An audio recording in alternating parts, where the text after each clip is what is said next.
चाहते न पूछो साधु की, पूछ लीजिए ज्ञान। मोल करो तलवार का, पड़ा रहन दो म्यान। कबीरदास जी कहते हैं कि सज्जन पुरुष की जाति नहीं पूछनी चाहिए, बस उसके ज्ञान को समझना चाहिए, जैसे कि तलवार का मूल्य होता है, ना कि उसके म्यान का। धीरे धीरे रे मना, धीरे सब कुछ होए। माली सींचे 100 घड़ा, ऋतु आए फल होए। कबीरदास जी कहते हैं, धैर्य का फल मीठा होता है, इसलिए मन में धीरज रखने से सब कुछ होता है। अगर कोई माली किसी पेड़ को 100 घड़े पानी से सींचने लगे, तब भी फल ऋतु आने पर ही लगेगा। तिनका कबहु न नंदिए, जो पावन तर होए। कबहु उड़ी आँखिन परे, पीर घनेरी होए। कबीरदास जी कहते हैं कि एक छोटे से तिनके की भी कभी निंदा ना करो, जो तुम्हारे पाँव के नीचे दब जाता है। यदि कभी यह तिनका उड़कर आँख में गिर पड़े तो कितनी गहरी पीड़ा होती है। इसीलिए किसी भी चीज़ को तुच्छ नहीं समझना चाहिए। लूट सके तो लूट ले, राम नाम की लूट। पाछे फिर पछताओगे, प्राण जाई जब छूट। कबीरदास जी कहते हैं कि अभी राम नाम की लूट मची है। अभी तुम भगवान का जितना नाम लेना चाहो ले लो, नहीं तो समय निकल जाने पर अर्थात मर जाने के बाद पछताओगे कि मैंने तब राम भगवान का नाम नहीं लिया, उनकी पूजा नहीं की। काल करे सो आज कर, आज करे सो अब। पल में प्रलय होएगी, बहुरी करेगा कब। कबीरदास जी समय की महत्ता बताते हुए कहते हैं कि जो कल करना है उसे आज करो, और जो आज करना है उसे अभी करो। कुछ ही समय में जीवन खत्म हो जाएगा, फिर तुम क्या कर पाओगे। माला फेरत जुग भया, फिरा न मन का फेर।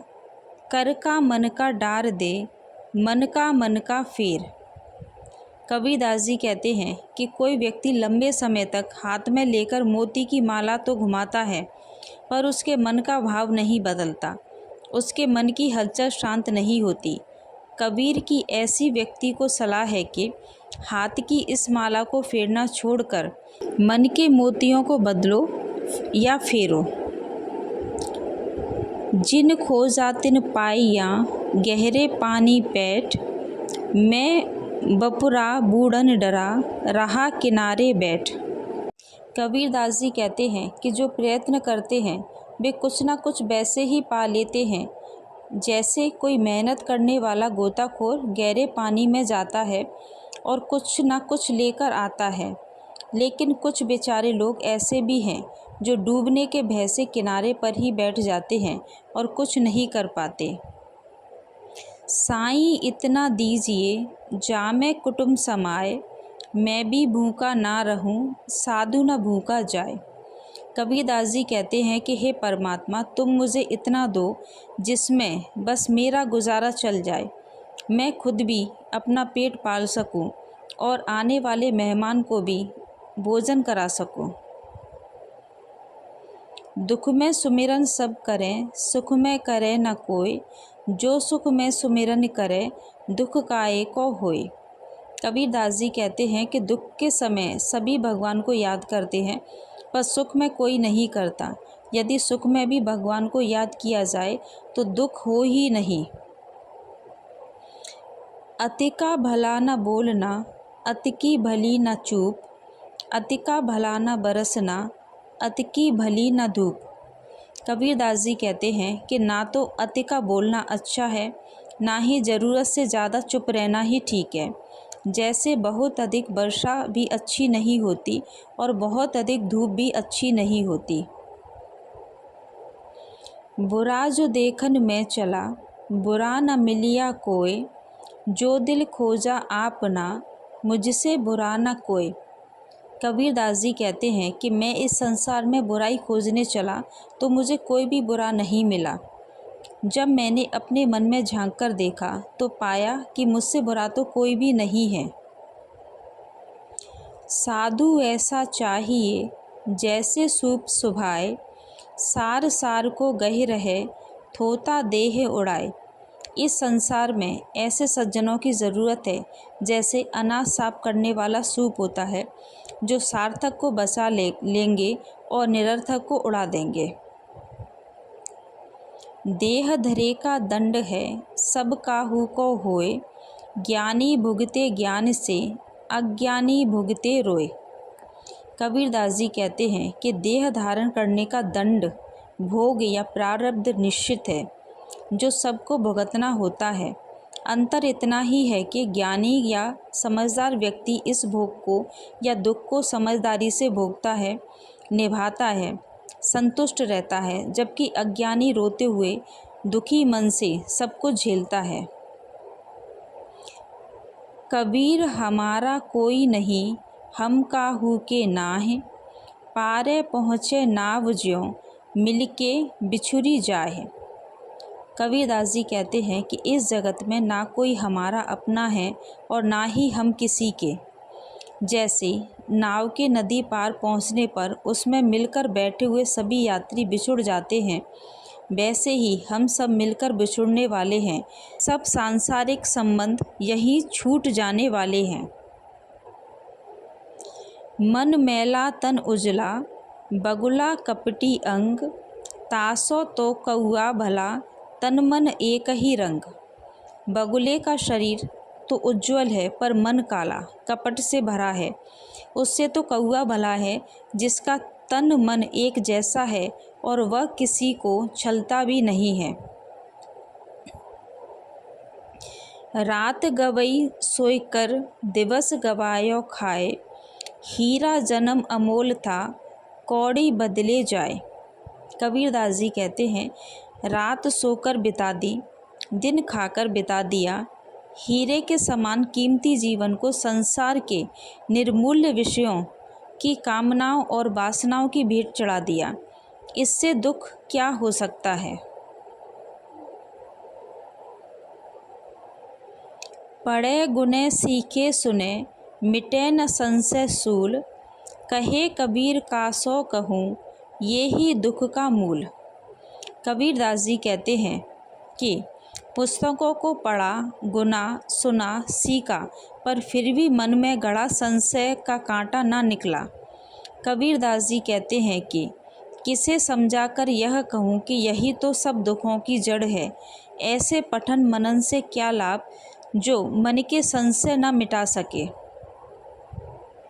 बोली एक अनमोल है, जो कोई बोले जान, हिये तराजू तौल के, तब मुख बाहर आन। कबीरदास जी कहते हैं कि यदि कोई सही तरीके से बोलना जानता है तो उसे पता है कि वाणी एक अमूल्य रत्न है, इसीलिए वह हृदय के तराजू में तौलकर ही उसे मुंह से बाहर आने देता है। तिनका कबहु न नंदिए, जो पावन तर होए, कबहु उड़ी आँखिन परे, तो पीर घनेरी होए। कबीरदास जी कहते हैं कि एक छोटे से तिनके की भी कभी निंदा नहीं करो, जो तुम्हारे पाँव के नीचे दब जाता है। यदि कभी वह तिनका उड़कर आँख में आ गिरे तो कितनी गहरी पीड़ होती है। संत न छाड़े संतई, जो कौटिक मिले असंत, चंदन भगवा बैठिया, तव शीतलता न तजंत। कबीरदास जी कहते हैं कि संतन को चाहे करोड़ों दुष्ट पुरुष मिले फिर भी वह अपने भले स्वभाव को नहीं छोड़ता। चंदन के पेड़ से सांप लिपटे रहते हैं पर वह अपनी शीतलता नहीं छोड़ता। कबीर तन पंक्षी भया, जहाँ मन तहाँ उड़ जाए, जो जैसी संगति करे, सो तैसा ही फल पाए। कबीरदास जी कहते हैं कि संसारी व्यक्ति का शरीर पक्षी बन गया है और जहाँ उसका मन होता है शरीर उड़कर वहीं पहुँच जाता है। सच है कि जो जैसा साथ करता है वह वैसा ही फल पाता है। तन को जोगी सब करें, मन को बिरला कोय, सब सिद्ध सहज पाइये, जो मन जोगी होए। शरीर में भगवे वस्त्र धारण करना सरल है, पर मन को योगी बनाना बिरले ही व्यक्ति का काम है। यदि मन योगी हो जाए तो सारी सिद्धियां सहज ही प्राप्त हो जाती हैं। कबीर सो धन संचय जो आगे को होय, शीस चढ़ाए पोटली ले जात ना देखियो कोई। कबीरदास जी कहते हैं कि उस धन को इकट्ठा करो जो भविष्य में काम आए। सर पर धन की गठरी बांधकर ले जाते तो किसी को नहीं देखा। माया मुई न मन मुआ, मरी मरी गया शरीर, आशा तृष्णा ना मोई, यों कही गए संत कबीर। कबीरदास जी कहते हैं कि संसार में रहते हुए न माया मरती है ना ही मन। शरीर न जाने कितनी बार मर चुका है, पर मनुष्य की आशा और तृष्णा कभी नहीं मरती। कबीर ऐसा कई बार कह चुके हैं। जब मैं था तब हरि नहीं, अब हरि है मैं नाही, सब अंधियारा मिट गया, दीपक देखा माही।